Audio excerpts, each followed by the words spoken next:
सूरज की पहली किरणें भील कबीले की झोपड़ियों पर पड़ रही हैं। औरतें चूल्हे सुलगा रही हैं, बच्चे खेल रहे हैं। गांव में शांति है। विरवा, एक युवा योद्धा, धनुष और बाघ की खाल के साथ जंगल में प्रवेश करता है। उसकी आंखों में सतर्कता और आत्मविश्वास है। गांव के बीचों बीच एक गोलाकार सभा चल रही है। कबीले के लोग विरवा को ध्यान से सुन रहे हैं, जो उनके सामने मशाल लिए खड़ा है। विरवा बचपन में जंगल में जानवरों के साथ खेलता था। उसे पेड़ पौधों, पक्षियों और जानवरों की भाषा समझ में आती थी। गांव में उत्सव हो रहा है। लोग नाच रहे हैं, ढोल बज रहे हैं, औरतें पारंपरिक गीत गा रही हैं। जंगल के बीच लकड़ी का एक मंदिर है। लोग देवता की पूजा कर रहे हैं। विरवा भी हाथ जोड़कर खड़ा है। एक संदेशवाहक दौड़ते हुए गांव आता है और बताता है कि कुछ लोग जंगल की जमीन हड़पने आ रहे हैं।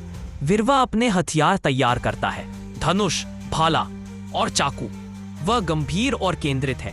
गांव वाले विरवा के साथ खड़े होकर कसम खाते हैं कि वे अपने जंगल की रक्षा करेंगे। विरवा अपने साथियों के साथ जंगल में रणनीति बनाता है। वे जमीन पर नक्शा बनाकर योजनाएं तय करते हैं। दुश्मनों का पहला हमला होता है। कबीले के युवा मोर्चा संभालते हैं और उन्हें पीछे धकेल देते हैं। विरवा जंगल देवता से आशीर्वाद मांगता है। पेड़ों के बीच रहस्यमय रोशनी फैली होती है।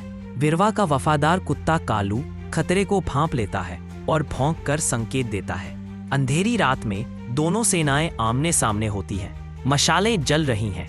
हवा में तनाव है। विरवा अकेले दुश्मनों की पहली पंक्ति तोड़ देता है। उसकी शक्ति और साहस देखते ही बनती है। विरवा बुरी तरह घायल हो जाता है। उसके साथी उसे कंधे पर उठाकर गांव वापस लाते हैं। दुश्मन भाग जाते हैं। गांव में विजय का उत्सव मनाया जाता है। विरवा को कबीले का रक्षक की उपाधि दी जाती है। गांव के लोग उसे फूल पहनाते हैं और जय घोष करते हैं। गांव के मंदिर में विरवा की मूर्ति स्थापित की जाती है ताकि उसकी बहादुरी याद रखी जाए।